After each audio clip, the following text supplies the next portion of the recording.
The Indian Ocean is not an empty space between continents. It is the moving highway of civilization. Every day, thousands of vessels cross its waters, carrying not only goods but the rhythm of the global economy, the pulse of production, the heartbeat of consumption, the breath of industry.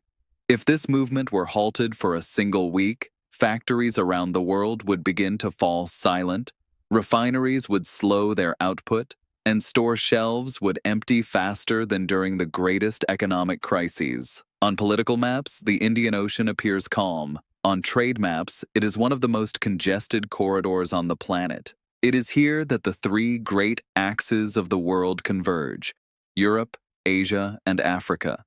It is here that oil from the Middle East flows toward India, China, and Japan. It is here that containers from East Asian factories move toward Mediterranean ports and onward into the European interior. It is here that raw materials from East Africa enter global production chains. The Indian Ocean, therefore, is not merely a sea. It is a system, the circulatory network of the planet. In the 19th century, empires fought over land. In the 20th century, they fought over oil. In the 21st century, they fight over flow. Containerization changed everything. The standardized metal box became the most revolutionary invention of the global economy.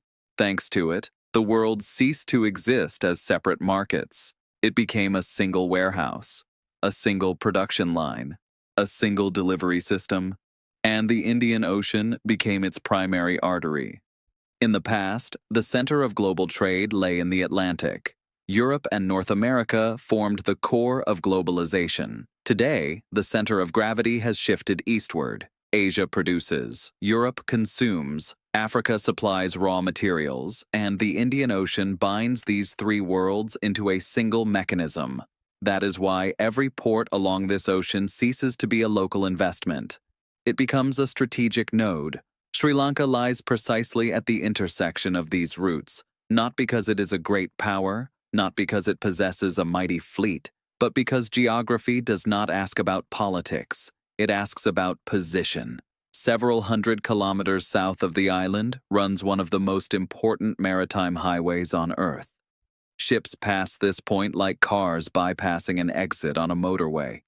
For decades, Sri Lanka was merely a dot on the horizon, a place visible from the deck but rarely entered. Hambantota was built precisely to create that exit. But to understand why the Indian Ocean became an arena of rivalry, one must look deeper. Globalization was not built on politics. It was built on logistics, on ships, on ports, on warehouses, on fiber optic cables running beneath the oceans. Every modern economy depends on the smooth flow of supply. A factory in Germany needs components from China. A power plant in India needs oil from the Persian Gulf. A store in Sweden needs a container from Southeast Asia. When one link in this chain breaks, the entire system begins to wobble. The pandemic exposed this brutally. A single health crisis triggered logistical chaos that spilled across all continents. Ports became bottlenecks. Ships waited for weeks. Transport prices exploded. Inflation began to rise. And then the world understood something fundamental. It is not the producer who holds power. It is not the seller who holds power. It is the controller of flow who holds power. Today, the Indian Ocean is the largest channel of that flow. But as trade expanded, tension grew with it. Because trade requires stability, and stability in a world of great interests is never neutral. Every maritime choke point became a strategic pressure point. The Strait of Hormuz, Bab el-Mandeb, the Malacca Strait. These are places capable of paralyzing the global economy within hours. That is why states began to think not only about securing routes, but also intermediate nodes, ports, terminals, logistics bases. The Indian Ocean began filling with infrastructure of dual significance. From the outside, it looks like commercial investment. In reality, it creates a network of energy security, trade security, and political leverage. And this is where Sri Lanka enters the picture. An island that for centuries served as a stop along colonial trade routes suddenly found itself at the center of attention again. Not because it changed, but because the world shifted. During the era of European dominance, Sri Lanka was peripheral. In the era of Indo-Pacific dominance, it became a node. Hambantota did not emerge by accident. It emerged as a response to this transformation. But the response was late, unprepared, wrapped in the language of development, yet lacking strategic protection. And that is why the Indian Ocean today is no longer merely a sea. It is the arena of a new type of conflict. A conflict in which victory belongs to those who position themselves closest to flow. This is a world in which a port can be more important than an aircraft carrier. And this is a world in which Hambantota ceased to be a local infrastructure project. It became part of the game shaping the global architecture of trade. The Indian Ocean has no capitals, no border walls, no checkpoints on political maps, and yet it is one of the most controlled spaces on Earth. Every major global player views this body of water as a strategic chessboard, not because they seek to conquer it, but because they cannot afford to allow someone else to dominate it. In this world, it is not the size of fleets that matters most. It is the positioning of pieces relative to flow. China entered the Indian Ocean not with warships, but with infrastructure. For Beijing, maritime trade has always been a paradox. On the one hand, it is the foundation of economic growth. On the other, it represents the greatest vulnerability. China's economy depends on oil, gas, mineral ores, and industrial components. Most of these must arrive by sea, and ships must pass through narrow choke points that can be blocked in times of crisis. This was a strategic weakness. Therefore, China began to think not only about production, but about securing the pathways through which that production reaches global markets. Thus emerged the logic of infrastructural power projection, not through military domination, but through the construction of logistical nodes. Ports in Pakistan, Sri Lanka, Bangladesh, Myanmar, and East Africa did not emerge as random investments. They were built as elements of a broader architecture, an architecture designed to provide China with alternatives, logistical depth, and control over key trade junctions.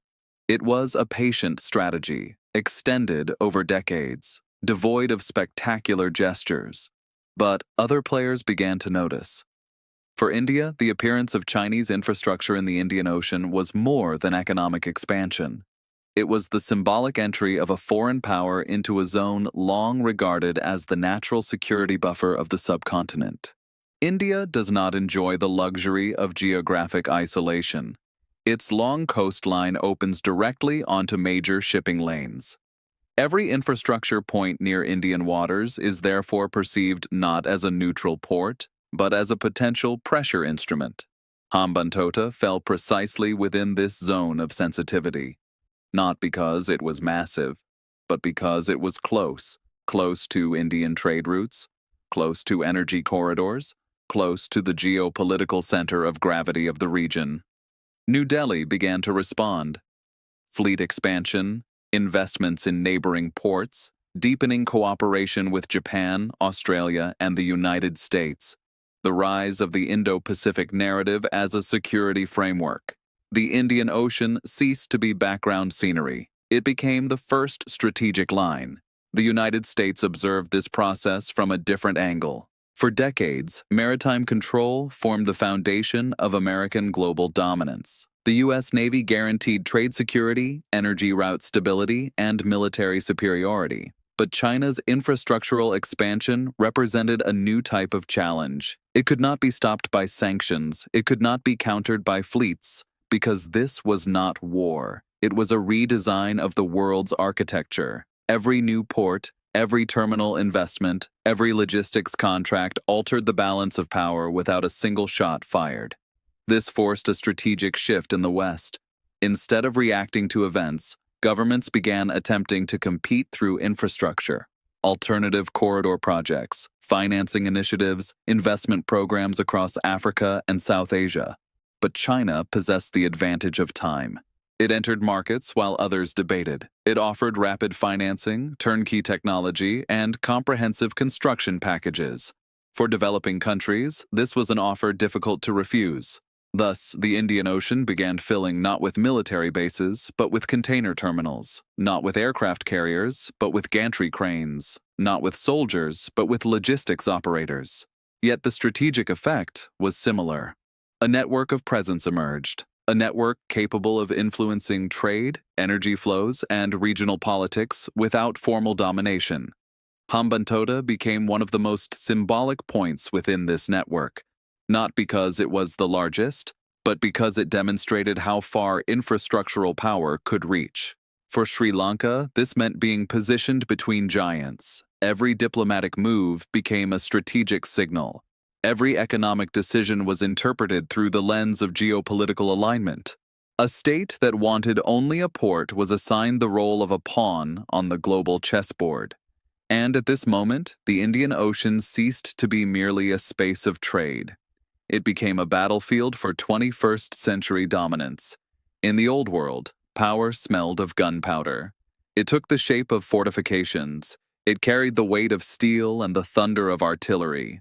Empires built their strength through armies, territory, and physical presence. Today, power no longer needs to be visible. It does not need to be loud. It does not even need to appear threatening. It can operate silently inside server rooms. The modern port no longer resembles a 19th century harbor filled with crowds, shouting, and chaos. It resembles a data center, a network of cameras, sensors, automated terminals, algorithms scheduling vessel traffic, unloading priorities, warehouse allocation, and inland transport routes. This is not merely infrastructure, it is a decision-making system. Every container possesses a digital identity. Every ship is tracked in real time. Every cargo movement generates data streams, information about origin, value, category, destination, delivery time, delays, and port capacity. These datasets allow the global economy to be observed in real time. Whoever controls this data sees the future faster than financial markets. They can anticipate shortages, detect early signals of crisis, optimize their own routes at competitors' expense, decide which ships are served first and which wait. It appears technical. In reality, it is political. The port ceases to be neutral infrastructure. It becomes a mechanism of selection, prioritization, influence over trade tempo. In an era of global supply chains, even a few hours of delay can mean losses measured in millions of dollars. Several days can halt entire production sectors. Weeks of disruption can trigger inflation. This means that decisions made within port operating systems exert real influence over national economies. And now, the critical question emerges. Who designs these systems? Within Chinese infrastructure projects, ports are not built as empty shells. They are delivered with complete technological ecosystems, terminal management software, analytical platforms, predictive systems, integration with global logistics networks. This means that alongside concrete, digital architecture is imported. A port may formally belong to the host state, but its digital backbone may be controlled by foreign operators. Data may be processed outside national jurisdictions. Algorithms may be designed according to external interests. This represents a new level of control loss, not through occupation, not through territorial takeover, but through outsourcing the decision-making system. At this point, the port becomes dual-use infrastructure in an entirely new sense, not only physical, but informational, because logistics data is a new form of economic intelligence. No spies are required. Access to data streams is sufficient. Visibility into what goods move, where they originate, where they go, in what volumes, and where bottlenecks emerge. This enables faster market forecasting than competitors, earlier crisis detection, proactive production, and trade adjustment. Informational power begins to outpace military power. That is why modern empires no longer require colonies. They require technical standards, platforms, management systems. The more ports operate within a single technological ecosystem, the stronger that ecosystem becomes. This is the network effect. Each new port increases system value. Each new logistics node strengthens flow control. Each new integration deepens dependency. Hambantota was not merely a geographic point, it became part of a digital network. And here lies the greatest danger. States often fail to understand that by surrendering port management, they surrender more than quays and cranes. They surrender access to data. They surrender influence over the economic operating system. Recovering that control is far more difficult than canceling a single contract. Because the issue is no longer ownership, it is system compatibility, platform integration, technological dependency. This is a modern form of dependence. It is invisible on the streets. It does not trigger protests. It does not dominate headlines, but it operates daily, quietly, systemically. The port as a weapon without gunfire is the most counterintuitive feature of modern geopolitics. Societies still think in terms of armies and borders. Meanwhile, real power migrates into the infrastructural layer, into cables, servers, algorithms, and that is why Hambantota is more than the story of a single port. It is a preview of a world in which dominance will no longer be achieved through territorial control. It will be achieved through control of information and commodity flows. And Hambantota? It was not an exception. It was a warning. When the world focused on its symbolism, 99-year leases, protests, political crises, similar processes quietly unfolded elsewhere. Africa, the Balkans, Central Asia, Latin America, the same pattern, the same mechanisms, the same development promises. The new geopolitics does not build empires with flags. It builds them with concrete, cables, and algorithms. States that spent decades fighting for political independence have begun losing infrastructural independence, and that loss often proves more durable. Constitutions can be amended. Port contracts signed for half a century are far harder to reverse. Hambantota demonstrated that 21st century sovereignty does not end at borders. It ends at port servers, at traffic management systems, at control over trade data, at access to physical gateways between national economies and the world. That is why Europe began awakening from illusion. For years, the continent believed infrastructure was neutral, that a port was simply a port, a terminal merely a terminal, that legal regulation was sufficient to retain control. Reality proved harsher.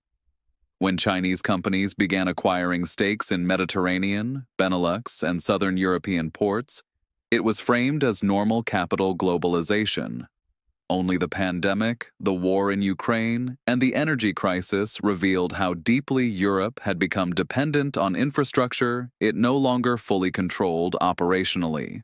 Piraeus, Italian terminals, Central European logistics hubs, all began to be analyzed not as investments, but as elements of security architecture. Hambantota became a reference point, a case study cited in reports, think tanks, and strategic assessments, not because it was unique, but because it was the most visible. And now the hardest question emerges. Can this process be reversed? The answer is not simple.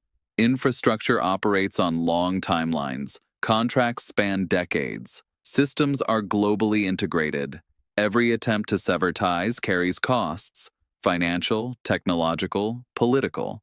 That is why many states now pursue a different strategy, not retreat, but balancing, building alternative corridors, developing domestic logistics platforms, establishing regional port management systems.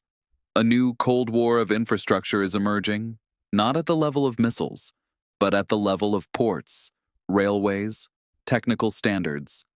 Hambantota was among the first flashpoints of this era, but its deeper significance lies in how it reshaped elite thinking. Today, when governments sign contracts for ports, airports, railways, or energy grids, the questions extend far beyond price and deadlines. They focus on who will manage the system, who will access the data, who will maintain the infrastructure, who will control the project's digital backbone. This is the new definition of sovereignty, not a flag over a building, not a national anthem, but control over flow. Hambantota reveals something else. The world has entered an era where economic development and geopolitics are inseparable. There are no longer purely technical infrastructure projects. Every highway, every port, every rail line constitutes a strategic move. For ordinary people, this transformation is almost invisible. Containers still arrive, goods still reach stores, packages still appear at doorsteps. But beneath this daily normality lies a new architecture of power, silent, technical, long-term. Hambantota was not the tragedy of a single island. It was a warning to the world. It showed that 21st century empires do not conquer territory. They capture nodes. They do not occupy cities. They integrate systems. They do not deploy armies. They deploy engineers, financiers, and digital platforms. This is a new form of dominance. And that is why the question that remains after Hambantota is not, was the port profitable? It is, who will control the world's trade flows in 20, 30, 50 years? Because where infrastructural sovereignty ends, a new empire begins.